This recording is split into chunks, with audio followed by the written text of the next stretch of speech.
Okay, let's get started.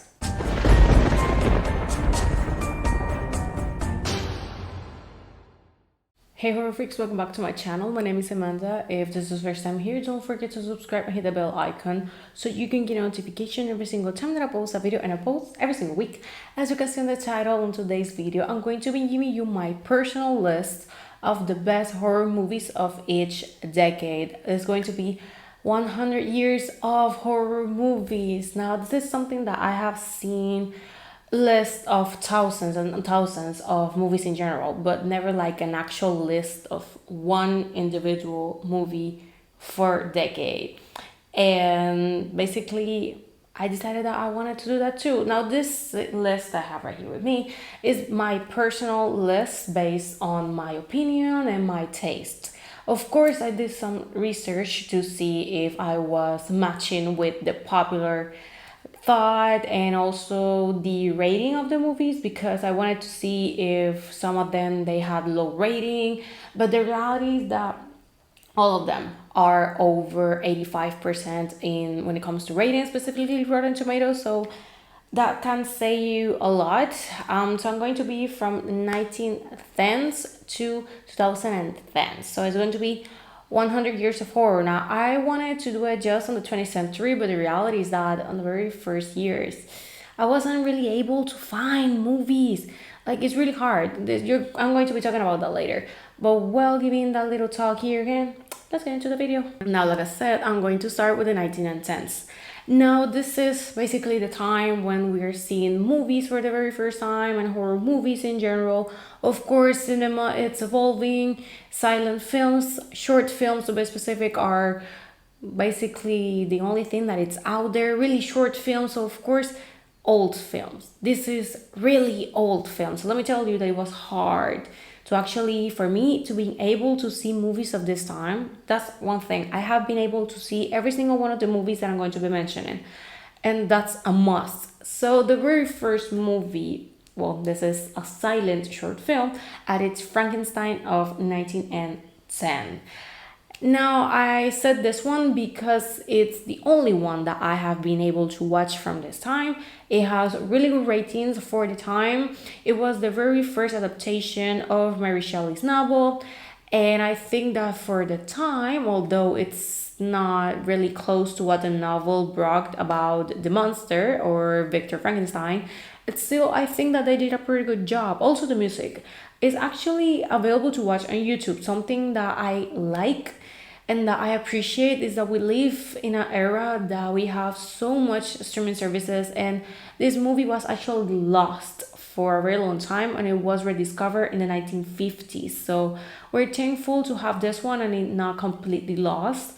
And also YouTube, I have been able to watch some of these short films because of YouTube. So I'm going to be leaving the link in case that you have never actually watched this.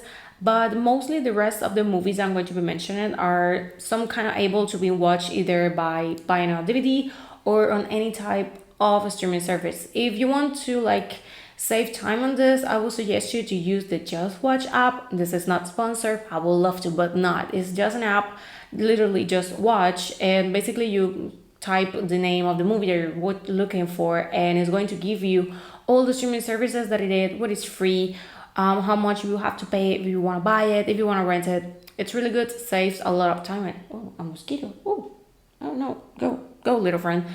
And seriously, it's a really time saver and really helps.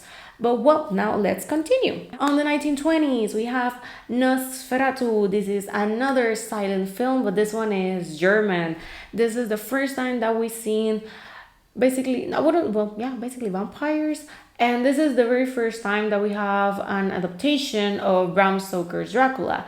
Now, the thing is that they didn't have precisely the permission to do it, so they had some legal battles there, but still the movie is out there. The movie is pretty much iconic. It's way more longer than Frankenstein, so this one, I think it's almost an hour. I am not sure, but definitely it's way longer. I would suggest you to watch it because Nosferatu, it's, like I said, it's iconic, and it's the type of movie that you don't need to see. You haven't even have to watch it to know which scenes belong to them. Like, we have this specific scene of the shadow on the stairs. you know that is from that movie, and probably you have never even seen it. So think how much iconic that is. So it's a silent film. And I will tell you that it's not something that easy to do these days to watch silent films. I think that it's because we're so used to watch modern cinema that when we go and see really old classic movies, it's kind of hard. It's weird. Sometimes it's not for everyone. That's completely true. If you don't like those type of movies, you're more than fine. No one can tell you otherwise. You're not obligated to like it. But definitely, I took one class of cinema in college, and after that, I started to appreciate a little bit more this type of movies. So they aren't precisely my favorite. I would never say that I want to sit down and binge watch this type of movies, but definitely, if you have the chance to watch them, I suggest you to do it. Don't miss the chance because seriously, I wouldn't say that you won't regret it, but at least if you're really into cinema, you're going to like this.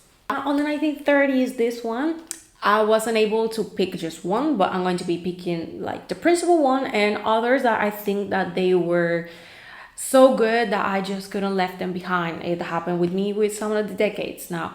For the first one, and I think the principal in the 1930s, it's Frankenstein of 1931. This is the beginning of the Universal Classic Monsters. We have Boris Karloff as the monster, not Frankenstein. Frankenstein is the scientist and the doctor. That's something that people sometimes don't know. This is something that you know it if you have read the novel, because by the movie you can imply that Frankenstein is the monster, although it's Dr. Victor Frankenstein. So basically this is the more classic and most known version of it. Of course, this one it's also different when it comes to the appearance of the monster. If you have read the novel, which if you haven't, I suggest you, is a really good one. Of course, when it comes to his behavior and the way that he looks, it's really different. And of course, it created a really different concept of what the monster really is. I even had the chance to watch a theater version of this, and it was really good because it had the actual look of Frankenstein, well, the monster, sorry. It really had like the things, it was really faithful to the novel, so that's something I really appreciated. So it was really good to actually watch it live in a more modern version. I don't know, it was really good. I really like it. That was my favorite trip in high school, definitely. But well, other movies that I think that they do deserve to at least be watched once and definitely deserve to be here are Dracula, Vampire, King Kong, and The Bride of Frankenstein. All of these ones are classic of their time. They are pretty iconic. They made some huge impact. Making Kong, that's an ultimate classic. It's actually available on HBO Max, and Peacock has most of, I am not mistaken, of the Universal Classic Monsters collection. And I say the most because I don't know if they are all of them, but I don't know that the majority of them are there. And also The Bride of Frankenstein. I think that this one, it's iconic. I mean, that woman, I love her. She's one of my favorites. Horror woman, I would call it, or horror, feminine icon in horror. I love her. I mean, I don't know, it's something about her look. I love the hair. I always wanted to do the white thing on the hair. I am not brave enough to do that. But I have a wig. I actually have a wig. But I am not brave enough to do it. But I just love her look. Now, on the 1940s, this one I only had one because it's the only one. Because the reality is in the 40s, I think this one, it's the only one that I actually really like. And it's A Dead of Night. This is a British anthology film. It's really good. I love anthology. And this one, although it's old, is actually really good. So I enjoyed this one way more than I thought I was going to, because like I said, it's old. So like sometimes we watch them because we want to see how horror has evolved. But I actually enjoyed this one. And definitely it was like a recommendation of my professor when I was taking my cinema class. Of course, when it got into the horror section, my favorite, of course, part of the class. And she was talking about all horror movies that we should watch. Of course, once I have mentioned it before, Universal Classic Monsters. But she mentioned this one, and of course, I didn't recognize it. And like I said, it's an anthology. I don't want to give spoilers. Like I'm going to try my best because I don't want to give spoilers if you haven't watched any of these movies.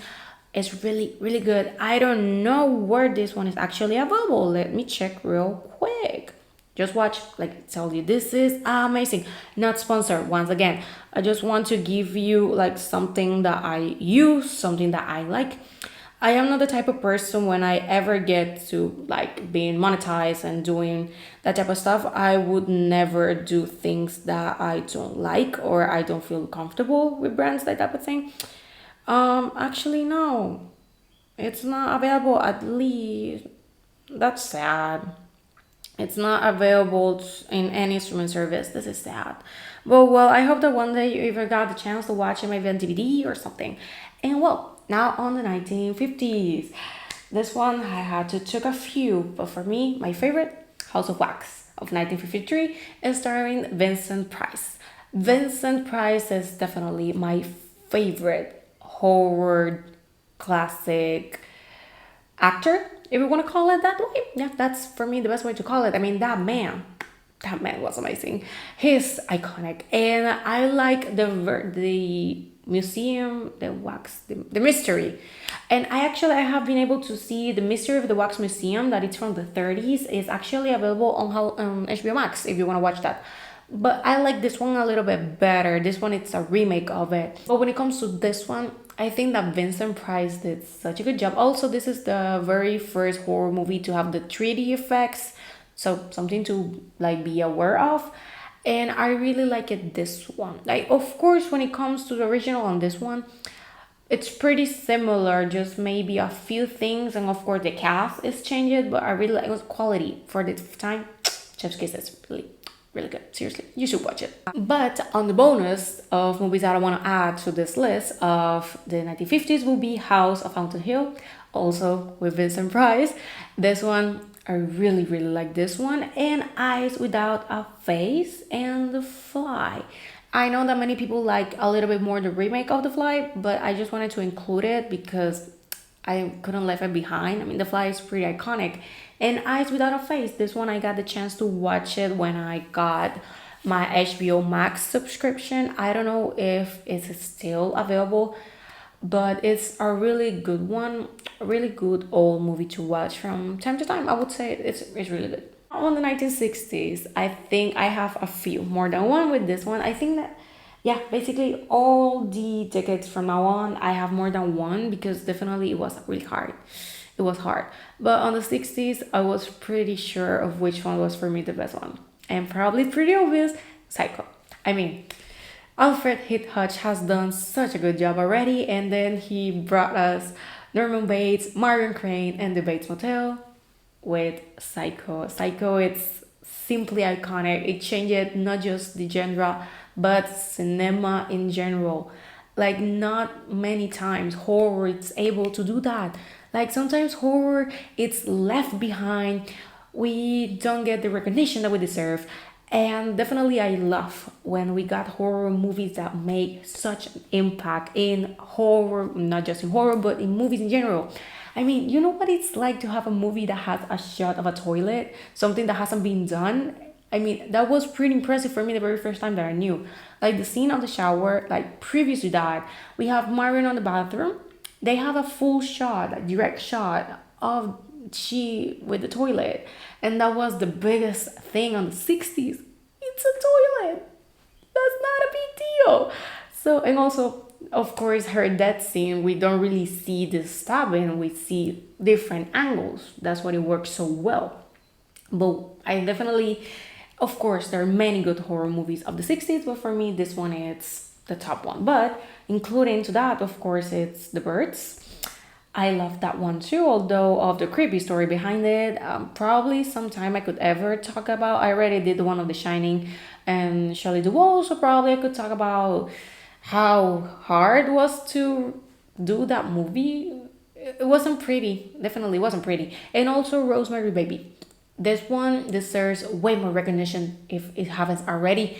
This one, it's so good. I will call it a little bit of a slow burn because kind of it is. But that ending, this is my favorite, not because it's ended, but really, I love, it's such an iconic scene, that ending. I loved it. And also it's like the very first horror movies that we're having that kind of touches the devil on movies, superstitions and that type of that. But of course, jumping to the 70s, pretty obvious too, The Exorcist. And I'm not putting The Exorcist just because I like it. I have the poster, I know.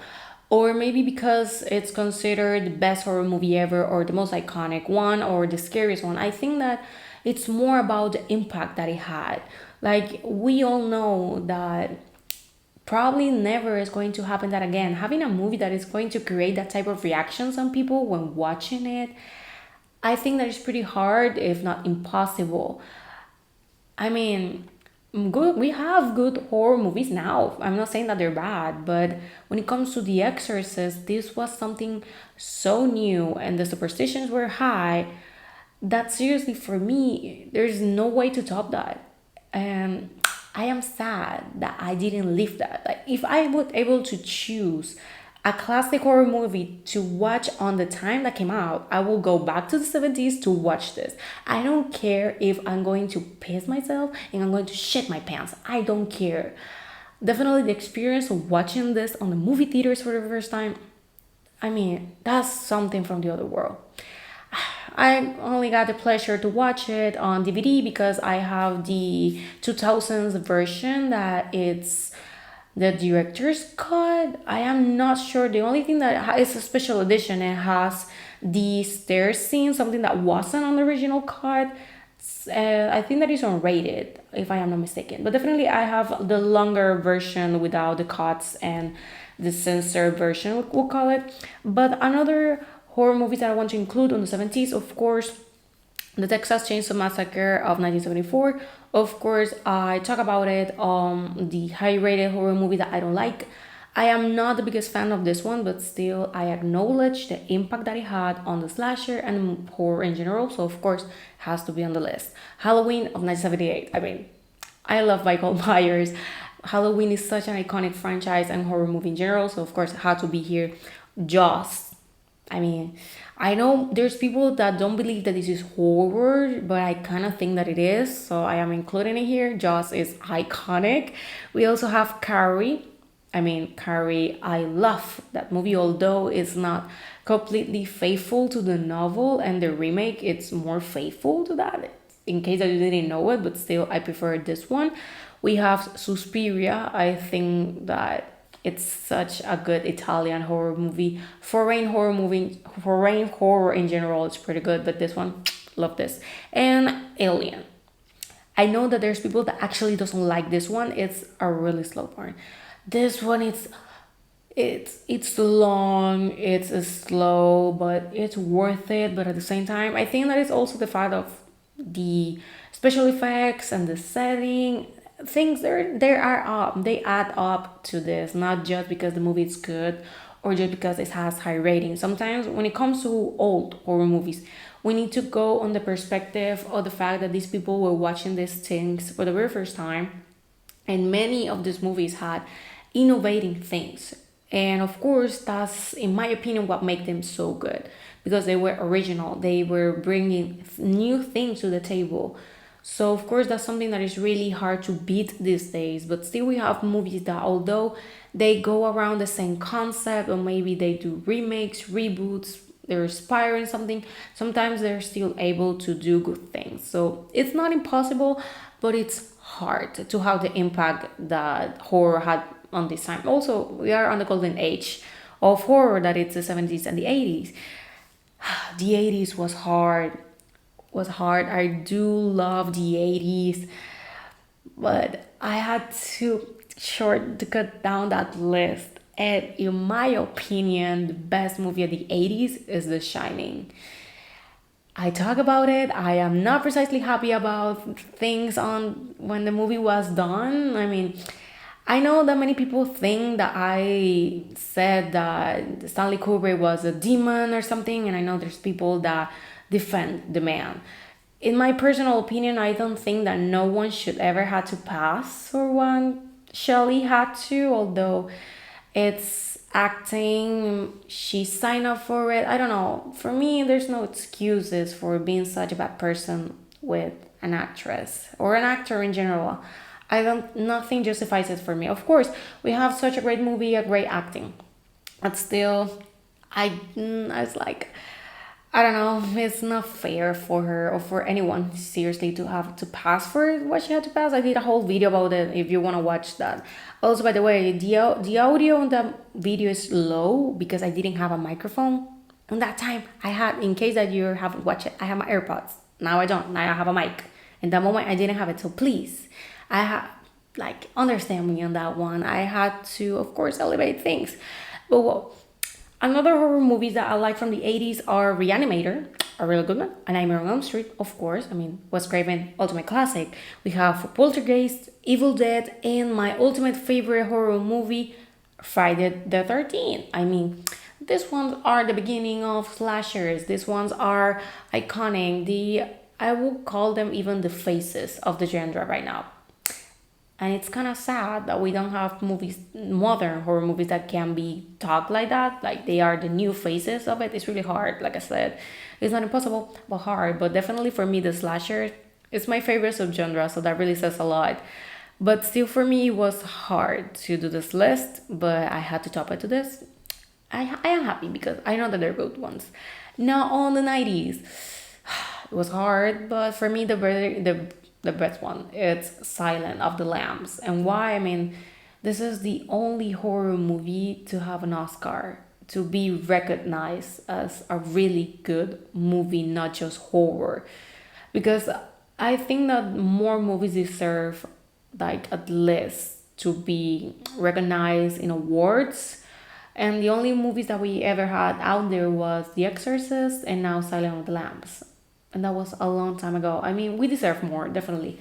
But another horror movies that I really like from the 90s and I think that they're really good are Mystery, Scream, that I am so excited about Scream 5. We have Ringu, that is a Japanese horror movie, and the Blair Witch Project. This is the one that make found footage films so popular and so known because it's not the first horror movie to be on the found footage, but definitely it's probably one of the most known ones. Now jumping on the 2000s. Now the 2000s what's kind of hard because this one I think that people are going to be probably disagreement more because of course this one it's more my taste, but for me the best movie of the 2000s is American Psycho. I love that movie so much. Christian Bale did such a good job as Patrick Bateman. I just love it. For me, seriously, that movie is perfect. I really, really love it. Although, of course, Patrick Bateman is not a man that you should be looking up to. He's not a good person. I mean, most people in horror, they aren't good persons, but Patrick Bateman, he's another type. Like, seriously, I wouldn't like to be like close to a man like that. I would be scared. I don't want to be chased with a chainsaw. Well, also that includes Leatherface. And well, other movies that I believe that they're really good from these times are The Others, The Ring, yes, the remake. I love it. We have Let the Right One In, such a good one. This one is available on Hulu, such a good one. We have Drag Me to Hell. Now, hear me out on this one. Drag Me to Hell is a movie that it's so bad that it's so good. It's campy horror. I am not the biggest fan of it, but I can dig with it. The special effect of this one, they look so bad and so cheap. But sometimes movies are so bad that they become good. It happened with, I did a video about the worst horror movies ever, and I talk about Jason X and being, in my opinion, the worst one. And someone said that it was so bad that it was so good. And many people actually agree with that. So for me, in that case, will be Drag Me to Hell. Also, Trick or Treat. I love this anthology, Halloween. Love this. And Wreck. This is found footage, but I think that for me, it's one of my favorites when it comes to found footage. Definitely such a good one. And now to the 2010s, and I am scared because I think that people probably gonna want me to burn because of this. I know that many people believe that the best movie of the 2010s to be precise, it's Hereditary. But if you watch it, my video talking about high rated movies that I don't like, you will remember that I said that I am not the biggest fan of this one. I never click with it. I never get to it. I have watched it a few times. I have tried, but it's not on me. I don't know. I just think it's okay. Toni Collette's acting pretty good. The acting is amazing, but when it comes to the rest, I don't see the hype. So for me, my opinion, for me, the best movie on this decade will be Raw of 2016. This is a French movie. I love it. This movie is actually available on Netflix. I was surprised it's French. I know if you like foreign horror movies, even better. But for me, this one it's the best one out there because I really had a hard time picking movies on this time because of course some of them are good, most of them are bad, but this is my taste, my opinion. So another movies that I think that are really good from these times are Lights Out, Halloween of 2018, A Quiet Place, Midsommar. I do enjoy more Midsommar than I enjoy Hereditary. Probably, I don't know if that will be an unpopular opinion, I am not sure. I have The Conjuring. I included Hereditary because I acknowledge that many people like it. I acknowledge the impact that it had. But still, it's not my favorite, but still I'm going to include it because I don't want to get burned. And Train to Busan, such a good one, from zombies. And Get Out. I like this one a little bit more than Us, but I like Get Out. And basically, I think that will be it. Like I said, this is just my opinion. These ones are based on my taste. I have been watching horror movies for a very long time. So for me, it was more of watching and reading which horror movies came out in which year because sometimes I forget about horror movies. Like sometimes ask me something and I will be like completely lost and I will like forget the whole movie. So I had to like do a little research of like to try to remember like all of them because I don't want to leave a few of them behind. But definitely this is it. This is, in my opinion, the best horror movies of the last 100 years. And well, this is all for the video. Thank you so much for watching. Let me know, do you agree with me? You disagree? Which ones do you think are the best ones out there? Of course, I am not going to be including to these ones that have come out on the recent years because of course this decade is basically starting. So of course we need to wait 10 years. If I am here in 10 years, who knows, then I will of course going to be doing an updated version. If not, well, it was a pleasure meeting you guys and being here with you. I don't know for how long I'm going to be doing this. I don't know. Who knows? And well, this is all for the video. Thank you so much for watching and I'm going to see you guys on the next one. Bye.